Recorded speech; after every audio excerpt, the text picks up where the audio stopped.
იაპონია კუნძულოვანი ცივილიზაცია, რომელიც საუკუნეების განმავლობაში გარე საყაროსგან ჩაკეტილად არსებობდა. ტრადიციებისა და წესებისადმი უსაზღრო ერთგულობამ, შოგუნატურმა მმართველობამ და მიწასთან დაკავშირებულმა კულტურამ ჩამოაყალიბა ხალხი, რომელიც საგანგებო სიჩუმით და მოთმინებით ემზადებოდა მომავლისთვის, რომელშიც ის გახდებოდა იმპერია. საუკუნეების განმავლობაში იაპონია მყარად იყო ჩაკეტილი, ეგრეთ წოდებული საკოკოსე პოლიტიკის ფარგლებში. შიდა ცხოვრება რეგულირდებოდა მკაცრი ფეოდალური წესებით, სადაც მმართველ ძალად შოგუნი ითვლებოდა. იმპერატორი კი ღვთაებრივი სტატუსის მქონე სულიერი ფიგურა იყო. ქვეყანა დაყოფილი მიწათმფლობელთა სამთავროებად, დაიმიოებად, რომლებიც ერთმანეთთან მუდმივ ბრძოლაში იყვნენ. ამ ფეოდალურ საზოგადოებას სამურაების კლასი იცავდა. ბრძოლისთვის, ღირსებისთვის და სიკვდილისთვის გამზადებული კასტა, რომელმაც იაპონიის ეროვნული ხასიათის ღერძი შექმნა. მაგრამ მე-19 საუკუნის შუა წლებიდან მსოფლიომ დაიწყო აჩქარება, ინდუსტრიული რევოლუცია ინგლისში, კოლონიალიზმის ახალი ტალღა ევროპიდან, ამერიკის გაფართოებული ეკონომიკური ინტერესები აზიაში და იაპონია, რომელიც ამ დროისთვის ჯერ კიდევ შუა საუკუნეებში ცხოვრობდა, აღმოჩნდა დარტყმის ქვეშ. 1853 წელს ამერიკელი მეთაური პერია იაპონიაში შევიდა, ეგრეთ წოდებული შავი გემებით და აიძულა მათ პორტების გახსნა. ეს არ ყოფილა უბრალოდ ვაჭრობის მოთხოვნა, ეს იყო მკაფიო სიგნალი. ან გახდები ნაწილი ახალი სამყაროსი, ან გაქრები. იაპონიამ მისი შიდა შოკის, პროტესტისა და არეულობის მიუხედავად აირჩია გზა, რომელსაც მოგვიანებით მთელი მსოფლიო პატივს სცემდა. 1868 წელს მოხდა ეგრეთ წოდებული მეიჯის რესტავრაცია, რეფორმების ეპოქის დაწყება. იმპერატორმა მუცუჰიტომ ოფიციალურად დაიბრუნა ძალაუფლება, შოგუნატი გაუქმდა, სამურაების კლასი დაიშალა, ხოლო ქვეყანა შევიდა სწრაფი მოდერნიზაციის გზაზე. ეს არ იყო მხოლოდ ტექნოლოგიური რეფორმა, ეს იყო იდენტობის რეფორმა. იაპონიამ გადაწყვიტა, რომ სირცხვილით დანებება ევროპელებთან არ შეიძლებოდა. ის ან გაუტოლდებოდა მათ, ან გადააჭარბებდა. წლების განმავლობაში იაპონიამ ააშენა ფაბრიკები, მოიწვია ევროპელი მეცნიერები, ააშენა რკინიგზა, შექმნა პირველი ინდუსტრიული საწარმოები. სამურაების კლასის გაუქმების შემდეგ ახალი იდენტობა ჩამოყალიბდა, პროფესიონალი ჯარისკაცი, ეროვნული არმიის წევრი, რომელიც იმპერატორს როგორც ნახევრად ღმერთს ემსახურებოდა. მეიჯის რეფორმების ფარგლებში იაპონიამ ააგო განათლების სისტემა, რომელიც ბავშვს ასწავლიდა არა მხოლოდ მეცნიერებას, არამედ თავგანწირვას. იაპონელი მოსწავლე სწავლობდა არითმეტიკასა და პარალელურად იმას, თუ როგორ უნდა გაეღო თავი ქვეყნისთვის. შეიქმნა ცენტრალიზირებული იურიდიული სისტემა, აღდგა ეროვნული ბანკი, შემოიღეს გლობალურ სტანდარტზე მორგებული ეკონომიკა და თავდაცვის სამინისტრო. ახალი იაპონია ცდილობდა დაწეოდა სამყაროს და ამას საოცარი სისწრაფითაც აკეთებდა. 1895 წელს უკვე მოხდა პირველი ცდა. იაპონია თავს დაესხა ჩინეთს და გაიმარჯვა. ამმა იაპონიას არ მარტო ჩინეთზე, არამედ კორეაზეც გავლენა მოუტანა. და რაც თავარია თვითდაჯერებულობა. ის შეძლებდა დიდ მოწინააღმდეგესთანაც დაპირისპირებას. დაიწყო ჯარის რეალური ფორმირება. იაპონიის არმია იყო ეფექტური, მკაცრად დისციპლინირებული და თითქმის ფანატიკურად ერთგული იმპერატორისა. სამხედრო სტრატეგიები იწარმოებოდა ევროპიდან, განსაკუთრებით კი პრუსიიდან, გერმანიიდან. აგრეთვე სამხედრო აკადემიები საუკეთესო სტუდენტებს წვრთნიდნენ და მათ არამხოლოდ ბრძოლას, არამედ მსხვერპლისათვისაც ამზადებდნენ. მიუხედავად იმისა, რომ იაპონია ჯერ კიდევ შედარებით მცირე რესურსების მქონე ქვეყანა იყო, მისი არმია და ფლოტი წლების განმავლობაში ემზადებოდა იმ დიდი სცენისთვის, რომელიც 1904 წელს დადგა. რუსეთთან ომის წინა პერიოდში იაპონია არ წარმოადგენდა მხოლოდ ქვეყნის პოლიტიკას, ის წარმოადგენდა იდეას. იდეას იმის შესახებ, რომ პატარაც შეიძლება იყოს ძლიერი. და რომ ტექნოლოგია და რწმენა იმპერიისადმი ამ ყველაფერმა შეიძლება დაამარცხოს ის, ვისაც მსოფლიოს თითქმის ნახევარი უკავია. სწორედ ეს იდეა მიიყვანს იაპონიას რუსეთთან ომამდე. ომამდე, რომელიც შეცვლის არა მხოლოდ ორი ქვეყნის ბალანსს, არამედ მთელი მსოფლიოს აღქმას. ეს იყო გზა ფეოდალური იაპონიიდან იმპერიულ სუპერძლიერებამდე. 1894 წელს იაპონია პირველად დაუპირისპირდა გარიძალას. ეს იყო პირველი ჩინეთ-იაპონიის ომი, რომელიც წარმოიშვა კორეაში გავლენის გამო. იაპონია, რომელიც ახლახანს გამოვიდა ფეოდალური შუა საუკუნეებიდან, შეხვდა მრავალ საუკუნოვან ცივილიზაციას, ჩინეთს, სუსტ, კორუმპირებულ და მოუმზადებელ სახელმწიფოდ ქცეულს. ომი მხოლოდ 8 თვე გაგრძელდა, მაგრამ ამ პერიოდში იაპონიამ შეძლო ისეთი ტაქტიკური დარტყმების მიყენება, რამაც მსოფლიო შოკში ჩააგდო. მცირე ფლოტითა და მაღალი დისციპლინით დაამარცხა იმპერია, რომელსაც ჯერ კიდევ საკაცობრიო უძველესი სახელმწიფოებრიობა მიეწერებოდა. იაპონიამ დაიკავა პორტ-არტური, დაიპყრო ტაივანი, შეაღწია მანჯურიაში და ჩინეთი ყელზე ჯაჭვით შეიპყრო. ეს გამარჯვება ნიშნავდა, რომ იაპონია მზად იყო იმაზე ბევრად მეტისთვის, ვიდრე ჩინეთთან ომი იყო. მაგრამ ამ ტრიუმფს დაემატა მწარე გაკვეთილი. როდესაც დასავლეთის ქვეყნებმა, განსაკუთრებით რუსეთმა, გერმანიამ და საფრანგეთმა იაპონიას აიძულეს დაეთმო პორტ-არტური, ადგილი, რომელიც სტრატეგიულად მნიშვნელოვანია ჩინეთის ყურეში. ეს იყო ეგრეთ წოდებული სამთა ჩარევა, tribe invasion. ეს კი დიდი სიმწარე იყო იაპონიისთვის. იქ ამბობდნენ, ჩვენ მოვიკვეთ ომი, მაგრამ იმპერიებმა ჩვენი გამარჯვება წაგვართვეს. ეს გახდა ნაციონალური წყენის და შურისძიების საწყისი იაპონიის ხალხისთვის. რუსეთმა თავად დაიკავა პორტ-არტური და დაიწყო შემდეგ მანჯურიაში ჩარევა. იქ სადაც უკვე იაპონია თავს დამკვიდრებულად თვლიდა. იაპონელები მიხვდნენ, რომ ევროპა არასდროს მისცემდა უფლებას არათეთრკანიან ერთს ჰქონოდა გავლენა. თუ მას რეალურად უნდოდა ყოფნა მსოფლიო რუკაზე, უნდა ეწარმოებინა ომი. ყველაფერთან ერთად დიპლომატიურ ფრონტზეც იაპონია გახდა მოთამაშე, სერიოზული მოთამაშე. ყველაზე სტრატეგიული ნაბიჯი იყო 1902 წლის ბრიტანეთ-იაპონიის ალიანსი. ეს იყო პირველი შემთხვევა ისტორიაში, როდესაც დასავლეთის სახელმწიფო ეთანხმება სამხედრო ალიანსს აზიურ ქვეყანასთან. ეს შეთანხმება ნიშნავდა, რომ თუ ომი მოხდებოდა, იაპონია მარტო არ იქნებოდა. რუსეთს კი ამასთან ერთად დასავლეთის ხარდაჭერის იმედი არ ქონია. და ამავდროულად იაპონიასაც მიენიჭა ლეგიტიმაცია, როგორც მსოფლიოში ერთ-ერთ უმნიშვნელოვანეს გლობალურ მოთამაშეს. საინტერესოა კი რა ხდება ამ დროს რუსეთში. რუსეთი გატანჯულია შიდა პრობლემებით, მუშათა კაფიცვებით და შორეულ იმპერიალიზმზე ფიქრით. თუმცა ყველაფერ ამასთან ერთად რუსები მშვიდად აგრძელებენ მანჯურიაში ექსპანსიას. მათი არმია იჭრება მანჯურიაში, აშენებენ რკინიგზას, აგროვებენ ფლოტს ვლადივოსტოკში და იაპონიისკენ მიუთითებენ ამ ფლოტს. თითქოს არავინ ეწინააღმდეგება მათ. ერთი წლის შემდეგ, 1903 წელს, იაპონია ცდილობს მშვიდობიანი გზით მოაგვაროს კონფლიქტი. იაპონელები რუსებს თავაზობენ, რომ მათ შეუძლიათ გაბატონდნენ მანჯურიაში, თვითონ კი იყვნენ კორეის ბატონ-პატრონები. რუსეთი კი დროის გაჭიანურებით, ტყუილით და საკუთარი ჯარის გაძლიერებით პასუხობდა.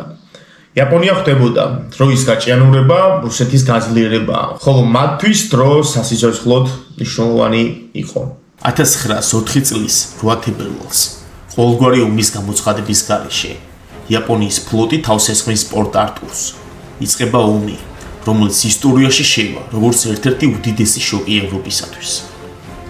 იაპონიის მიერ პორტ-არტურზე თავდასხმის შემდეგ დაიწყო სრულმასშტაბიანი ომი, რომელიც წარმოებდა ხმელეთზე, ზღვაზე და კუნძულოვან ფრონტზეც. იმ კუნძულებზე, რომლებიც დღემდე პოლიტიკური დაპირისპირებების წყაროა. ეს არის სახალინი და კურილიის არქიპელაგი.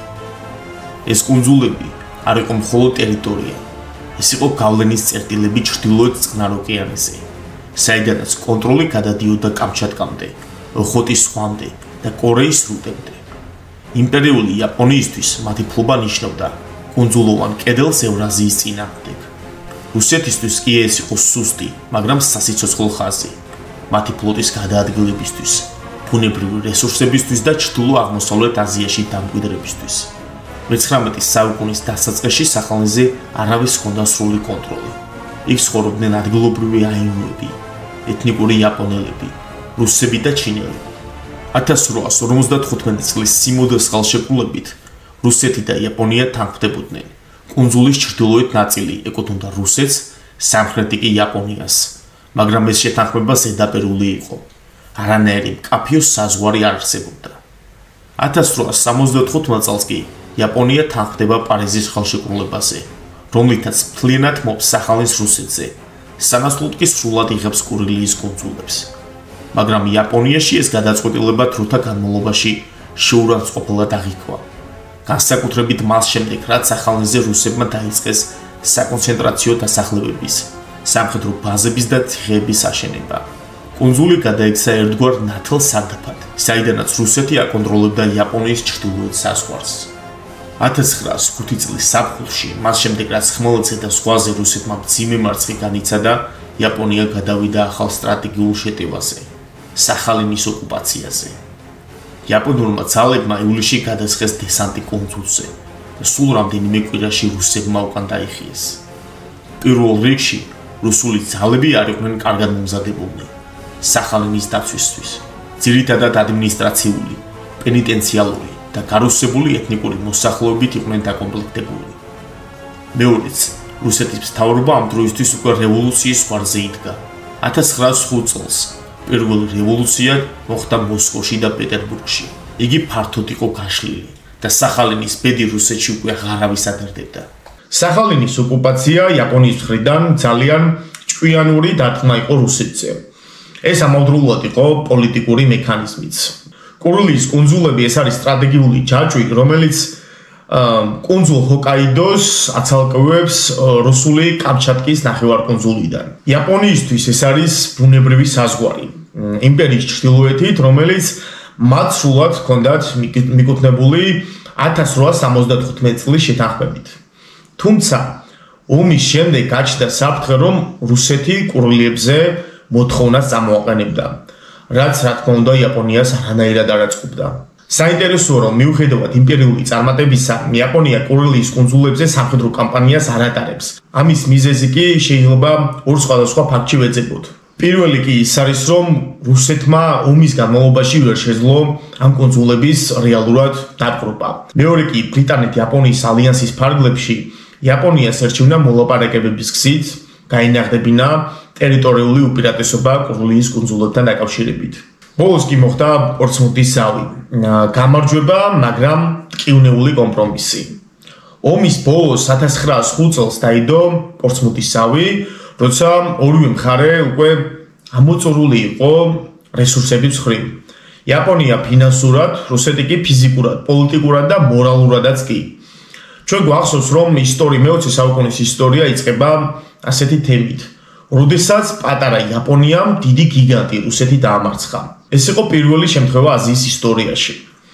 ერი, რომელმაც დაამარცხა ევროპული იმპერია, დაჯდა მოლაპარაკებების მაგიდასთან და წამოაყენა თავისი მოთხოვნები. იაპონია სურდა კორეაზე სრული გავლენა, სამხრეთ მანჯურიის კონტროლი, პორტ-არტურის დაბრუნება, სახალინის სამხრეთ ნაწილის გადაცემა და სამხედრო კომპენსაცია. თუმცა ზავში მხოლოდ ნაწილობრივ მიიღეს ეს მოთხოვნები. იაპონიას გადაეცა სახალინის სამხრეთ ნაწილი, მაგრამ ვერ მიიღო ფინანსური კომპენსაცია. იაპონიაში ამან ხალხი აღაშფოთა, რა თქმა უნდა, და იყო პროტესტებიც ტოკიოში. ჩვენ მოვიგეთ ომი, მაგრამ ვერ მივიღეთ ყველაფერი. თუმცა ეს ყველაფერი მხოლოდ დროებითი იმედგაცრუება იყო. რეალობაში იაპონიამ მიიღო ყველაფერი, რაც მართლაც სურდათ და ჭირდებოდათ. პირველად ისტორიაში აზიის ქვეყანამ დაამარცხა დასავლური იმპერია, მიიღო საერთაშორისო აღიარებაც და ჩამოაყალიბა იმპერიის კონტური, რომელიც მოგვიანებით მსოფლიო ომებშიც იმოქმედებს.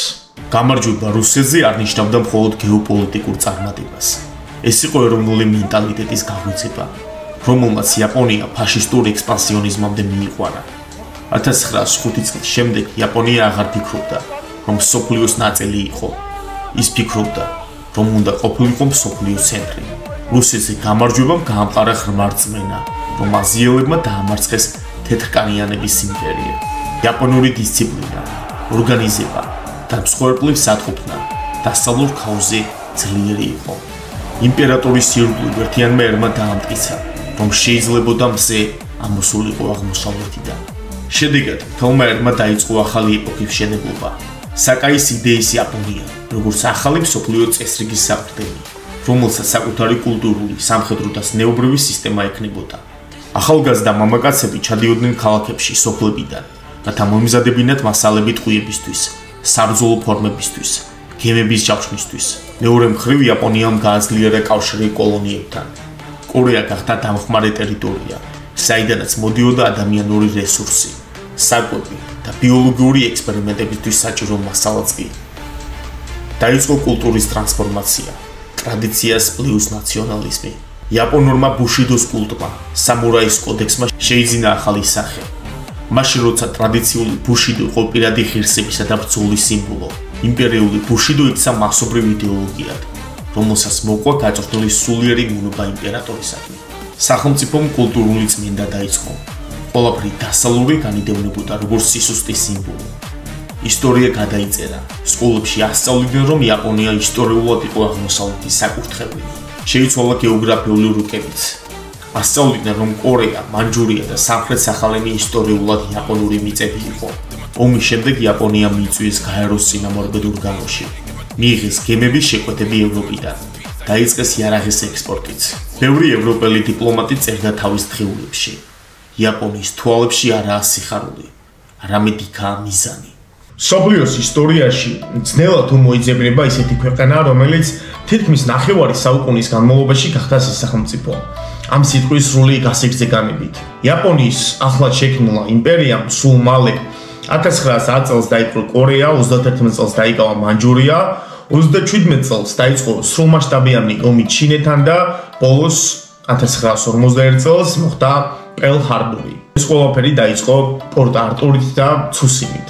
ომმა იაპონიას მხოლოდ მიწები არ მოუტანა. მას მისცა იდეა, რომ თვითონ უნდა დაეწერა აზიის ახალი რუკა. იაპონიისა და რუსეთის ომი კი არ იყო მხოლოდ ორი ქვეყნის კონფლიქტი. ეს არის სიმბოლო ეპოქის, რომელმაც ყველაფერი შეცვალა. ეს არის გაკვეთილი, როგორ შეიძლება პატარა ერმა მჭიდროდ შეკრომა იმარჯვოს უზარმაზარ იმპერიაზე, რომელსაც საკუთარი ხალხის კი აღარ ენდობა. ამ მომმა დასაბამი მისცა ცივილიზაციის ერთ-ერთ ყველაზე ძლიერ აღმავლობას და ასევე უდიდეს ტრაგედიებსაც. გზა პორტ-არტურიდან პერლ-ჰარბორამდე პირდაპირ იყო და დაფარული ეროვნული სიამაყით, რომელმაც შემდეგ პერიოდში შეიწირა მილიონობით ადამიანი. შემდეგ კი მოხდა ჰიროსიმა და ნაგასაკი. დიახ, იაპონია დამარცხდა მეორე მსოფლიო ომში. თუ ამას დამარცხება ქვია და არა მიწასთან გასწორება პირდაპირ მნიშვნელობით. თუმცა ეს სხვა ამბავია. დღეს კი როდესაც იაპონიაზე ვსაუბრობთ, ალბათ წარმოდგენაც არ გვაქვს იმ ტექნოლოგიურ პროგრესზე, რითაც დღეს ისინი სარგებლობენ. იაპონელები მთელ მსოფლიოსთან შედარებით ალბათ საუკუნით წინ არიან მეცნიერებისა და ტექნოლოგიის მხრივ. და დღეს იაპონია მსოფლიოს ერთ-ერთი უძლიერესი სახელმწიფოა. ხალხი კი ფუტკარით შრომელი და დიდებული, რომელთაც თავისი ლეგენდარული, დიდებული და ტრაგიკული წარსული უმაგრებს სურს და აგრეთვე დიდებული მომავლით გაჯერებული მიზანი. ეს არის იაპონია, ამ მომავალებს ის ქვეყანა. ამით ეს ჩანაწერი დასრულდა, მადლობთ მოსმენისთვის, ამოიწერეთ არხი.